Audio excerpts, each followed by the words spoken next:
का रे ते फिर आ गए।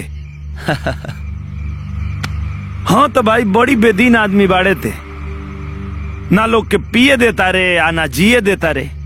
अरे ते चाहत का बड़े ये हमरा नहीं के बुझात हैं, पूरा मूड के सत्यानाश कर देले। आज तोर बंदूक अभी कमजोर बा, तोरा से लहंगा में फायर ना होई, जाके चिरई मार जो है।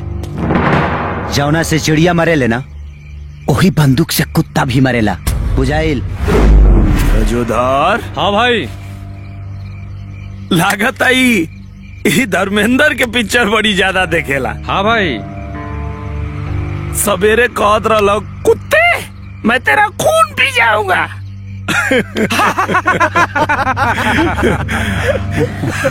अब कहता कि चिड़ई भी मारेला कुत्ता भी मारेला।